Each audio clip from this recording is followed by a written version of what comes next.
할렐루야. 한 주간 잘 지내셨습니까? 은혜 가득히 보내셨을 줄 믿고 또 튀르키예, 터키, 그 시리아의 그 지진으로 인하여 많은 또 이렇게 사상자가 났습니다.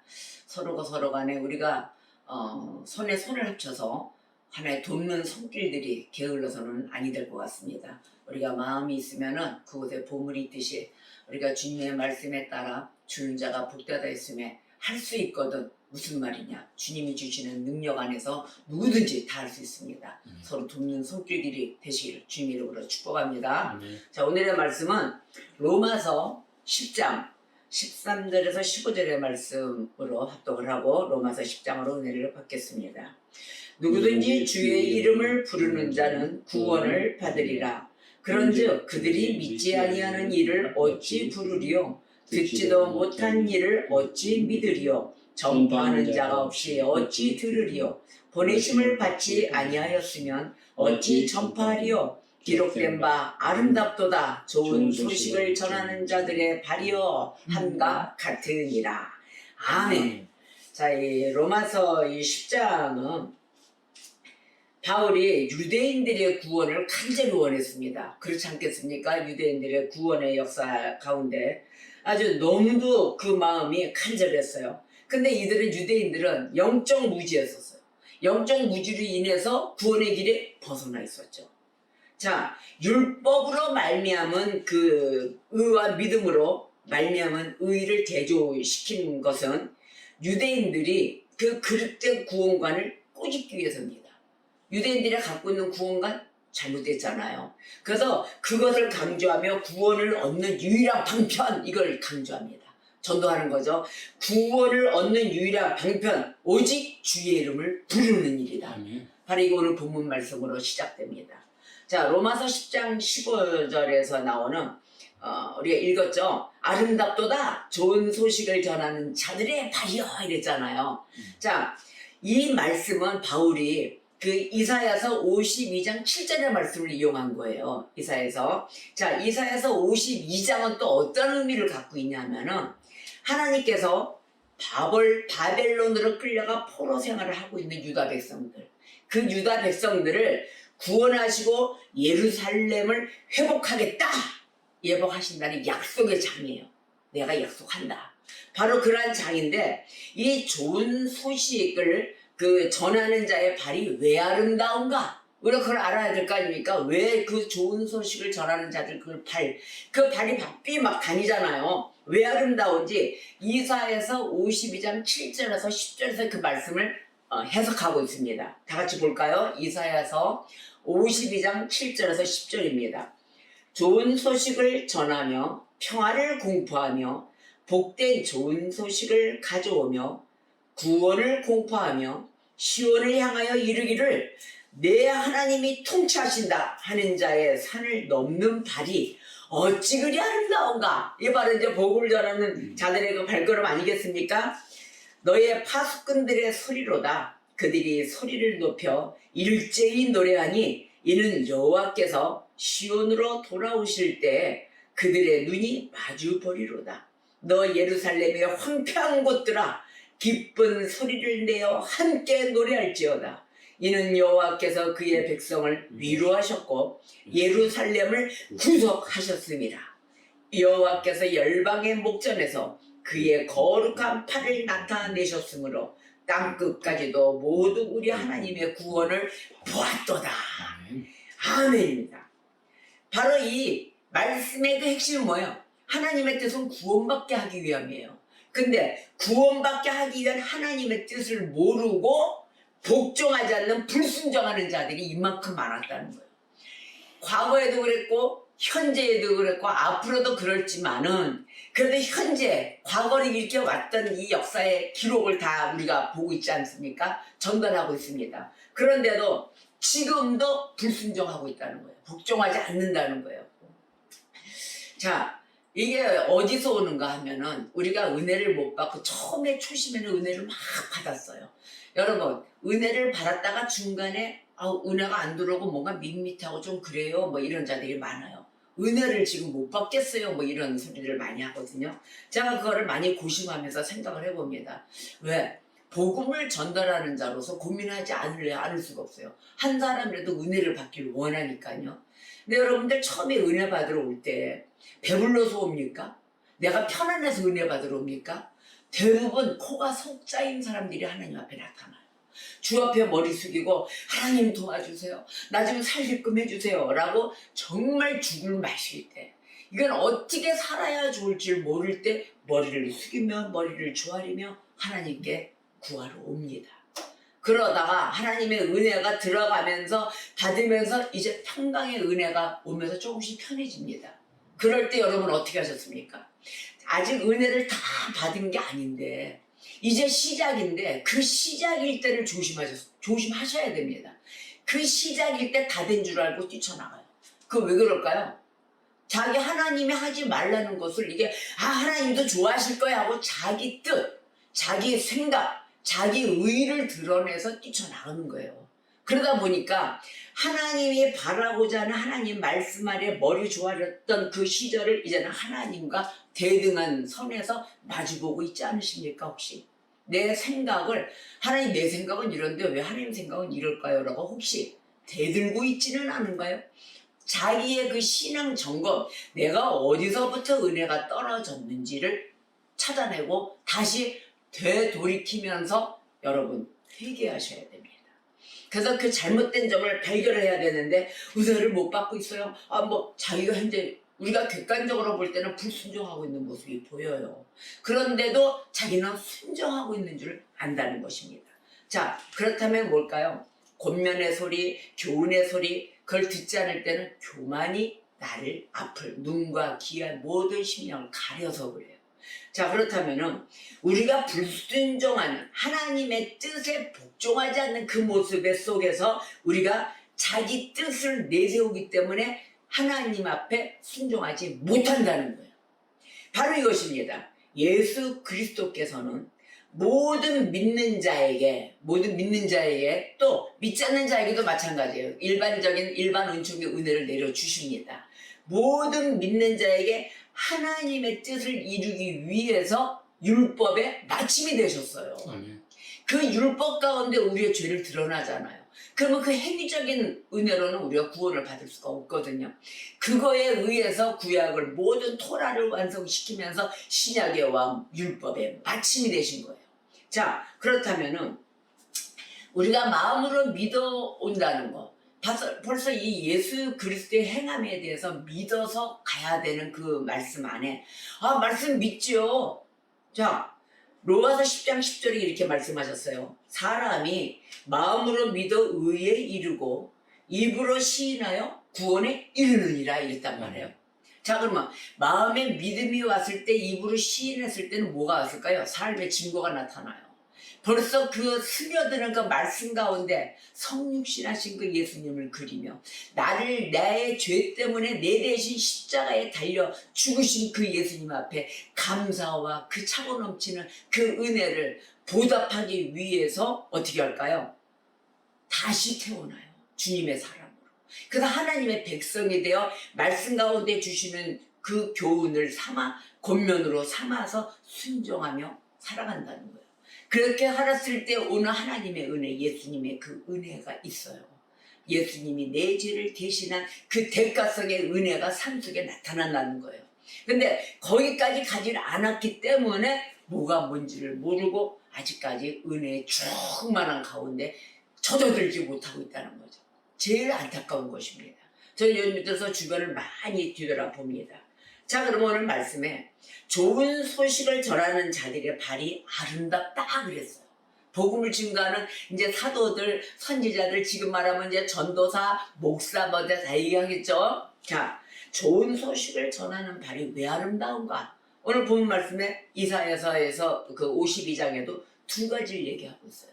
이사야서 50장 7절에 10절을 읽었죠 아까? 자, 거기서 무슨 이야기를 하냐면은 좋은 소식, 그걸 얘기합니다. 좋은 소식을 전한다. 또 평화를 공표한다. 이렇게 얘기합니다.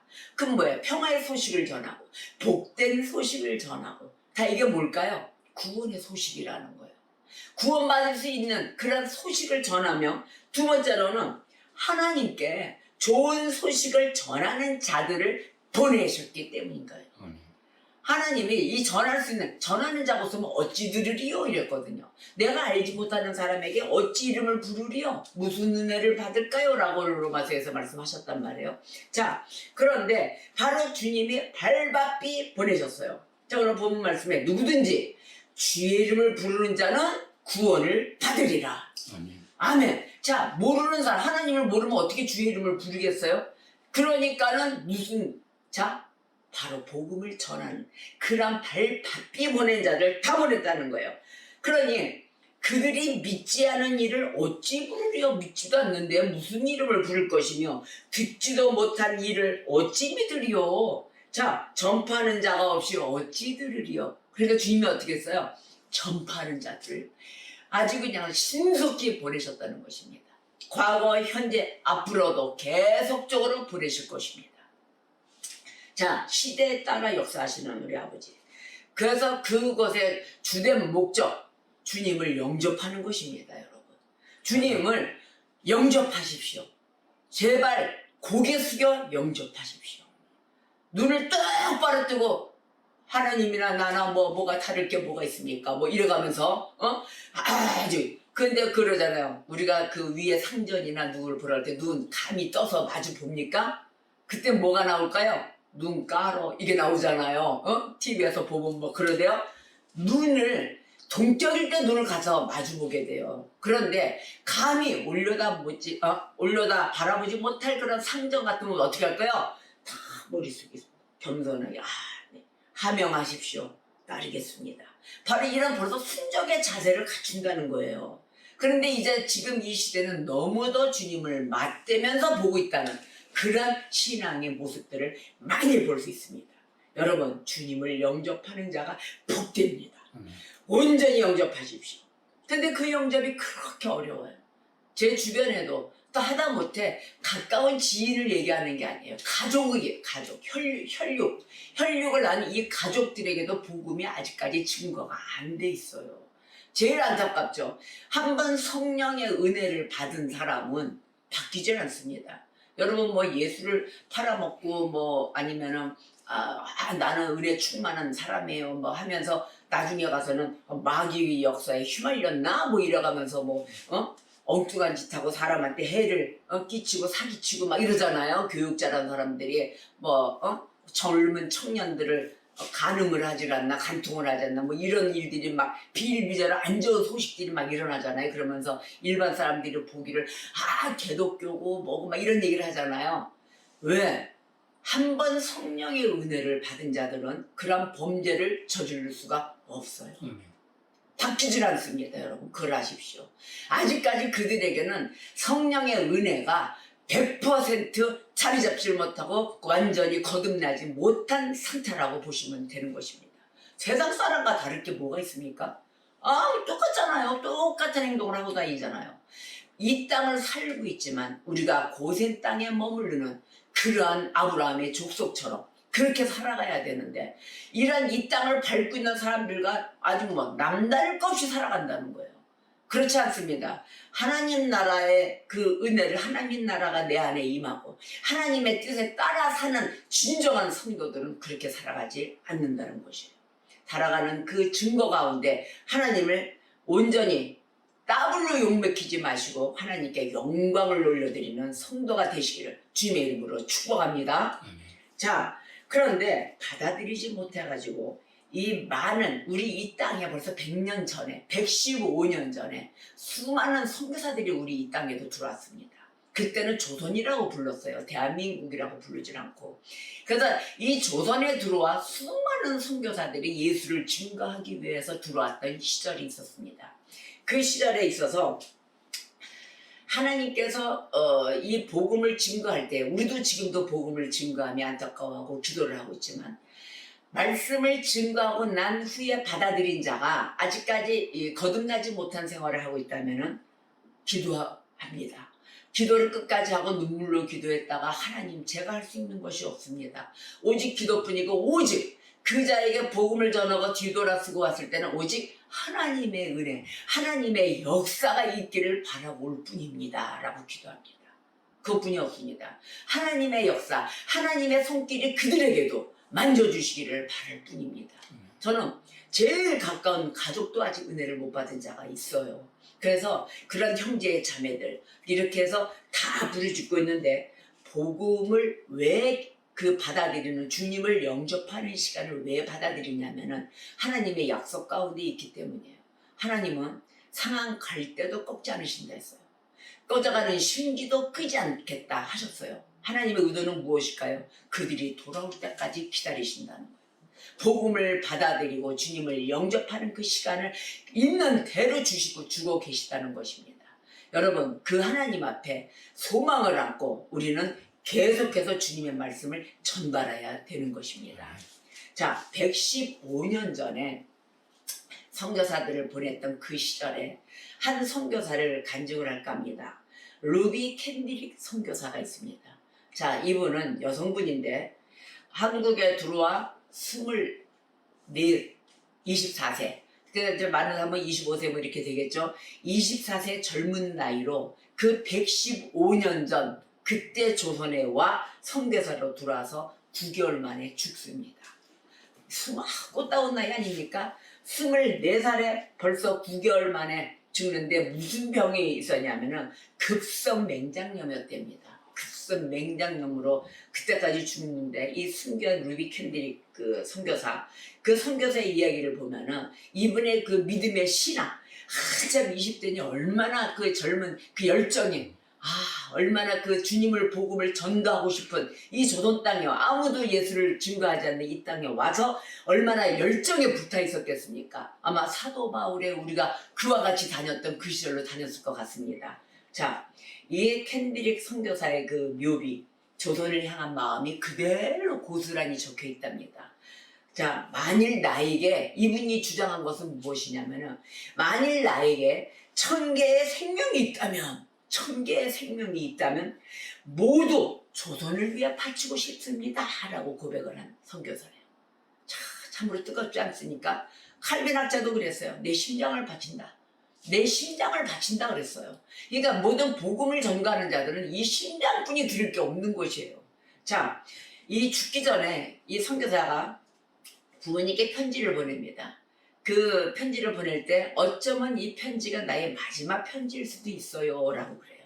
사랑하는 엄마 아버지 이렇게 보내면서 아버지 그래서 그 현장에 있던 그 자기네 그 집안 뜰 얘기도 해요. 그 집안 뜰에 꽃들이 활짝 피어났겠네요 지금쯤. 그 소식을 그래서 하루 종일 집생각만 했습니다. 오늘은 욕심쟁이 그 수지가 근데 그 동네 뭐 수지인가 봐요. 그 씨앗을 받아 동네 사람들에게 나누어주고 참 그러고 다녔던 그 모습 너무나 대견스러웠다고 얘기하고 내년 봄이 되면 내년을 얘기해요. 온통 우리 동네는 내가 심은 노란 꽃으로 덮여 있겠군요 라고 그리워해요. 고향을 그리워하면서. 그런데 우리 조선 땅을 설명을 하고 안내를 해줍니다. 엄마 아빠 우리 여기 내가 있는 이 조선 땅은 참으로 아름다운 곳이에요 이렇게 얘기를 해요. 자, 모두들 하나님을 닮은 사람들 같아요. 너무도 순박하고 어린애같이 보였던가 봐요. 그러니까 딱 그렇게 얘기를 하면서 선한 마음과 복음에 대한 열정으로 이것을 딱 소개를 하는데 아마 몇십 년이 지나면 이곳에 예수님의 사랑이 넘치는 곳이 될 것 같습니다 하고 엄마 아버지한테 얘기합니다. 그 복음을 증거할 때 그런 막 성령의 그 은혜가 막 있었던가 봐요. 그러더니 복음 이야기를 할 때 이 이야기를 들으러 그 20km가 넘는 그곳을 맨발로 아이들이 뛰어왔답니다. 이 편지에 쓰는 그 증거를 보니까 이 아이들이 그것도 아이들이 20km를 넘는 곳에 돈도 없고 불쌍한 나라 아니었겠습니까 우리나라가. 근데 맨발로 왔대요. 그런 어린아이들을 보았을 때 그들 안에 있는 하나님 사랑 때문에 오히려 내가 위로를 받아요 엄마 아빠 이렇게 얘기를 했어요. 본인이 복음을 전하는 자들이 위로를 받는다고 합니다. 그런데 이렇게 이 아이들과 복음을 전하기는 아주 좋은데 한편에서는 탄압이 심해요. 한편에서는 막 불순종하고 불신하는 자들이 막 탄압을 했겠죠. 막 문 닫고 예수 복음을 전하지 마라 막 이랬겠죠. 그저께는요 예수님을 영접한 지 일주일도 안 되는 그 서너 명이 끌려가서 순교를 당했답니다. 막 죽이고 이랬나 봐요. 순교를 했고, 토마스 선교사, 같이 왔던 선교사인가 봐요. 제임스 선교사도 순교했습니다. 그러니까 이 말씀을 전하는 순교사와 은혜 받은 자, 주님을 영접한 지 일주일도 안 된 자들 다 끌고 가서 다 죽은 거예요. 자, 선교 본부에서 이제 본부에서 올 거 아니니까 철수하라. 선교사님들 철수하십시오. 목숨이 위험하니까 철수하십시오. 다 그 지시가 있었대요. 그렇지만 대부분의 선교사들이 그들이 전도한 조선인들이 있을 거 아닙니까? 그들이 전도한 이 조선인들과 아직도 숨어서 예배를 드리고 있어요. 이런 거야. 숨어서 예배할 정도. 그 주님이 그리워. 그들은 모두 순교할 작정인가 봅니다. 들어오는데도 안 들어가겠다고 거기서 예배하고 불같은 성령의 은혜를 말씀을 전했던 것입니다. 너무도 감사한 일 아닙니까? 이렇게 들어온 우리나라의 그 부흥의 역사와 하나님의 말씀이 들어오게 된 시작점이에요. 많은 자들의 죽음과 모든 자들의 그 희생과 그 순교가 있었던 것입니다. 엄마 아빠 오늘 밤은 유난히 고향으로 돌아가고 싶어요. 마음은 그런 거예요. 돌아가고 싶어요. 외국인을 죽이고 기독교를 증오한다는 그 소문 때문에 부두에서 저를 끝까지 말리셨던 그 어머니의 얼굴 자꾸 내 눈앞에서 어른거리네요. 다 기억나요? 아버지 어머니 어쩌면 이 편지가 마지막일 것 같아요 라고 이렇게 보냅니다. 제가 이곳에 오기 전 뒷뜰에 심었던 한 알의 씨앗을 말합니다. 뒷뜰에 심었던 한 알의 씨앗으로 이제 내년이면 온 동네가 꽃으로 가득하겠지요. 그러면 그리고 또 다른 씨앗을 만들어 내서 그 꽃들이 팍 뿌려질 것입니다. 만발할 것을 상상을 합니다. 저는 이곳에서 그 작은 씨앗이 되기로 작정했습니다. 아멘 할렐루야입니다. 목이 다 메옵니다. 목숨을 다 바쳐 작정을 한 거예요. 제가 씨앗이 되어 이 땅에 묻히게 되었을 때 그때 아마도 하나님의 시간이 되면 조선 땅에는 많은 꽃들이 필 것 같습니다. 그들도 여러 나라의 씨앗이 될 것입니다. 나도 심었으니까 그들도 은혜 받은 자들이 여러 나라의 선교가 그 씨앗의 모습을 할 것 같습니다. 저는 이 땅에 나의 심장을 묻겠습니다 라고 고백을 합니다. 자, 조선을 향하는 저의 열정입니다. 나의 사랑입니다. 조선을 향한 하나님의 사랑이 더한 것입니다 라고 마지막 말씀을 다 마무리합니다. 조선을 향한 하나님의 사랑, 그 사랑의 이 캔더릭 선교사를 도구로 사용하셔서 이 땅에 보내주셨던 것입니다. 그리고 많은 순교를 당한 선교사들, 그 자들 하나님의 기쁨의 도구들이 되어 우리 이 땅 대한민국에 들어와 복음의 씨앗을 뿌렸던 것이 지금에 와서 이렇게 퍼져서 많은 꽃들을 피우게 된 것이죠. 그런데 여러분, 그 핏값, 예수님의 핏값으로 사들인 이 복음을 여러분들은 어찌하여 그렇게 외면을 하시고 쉽게 대하십니까?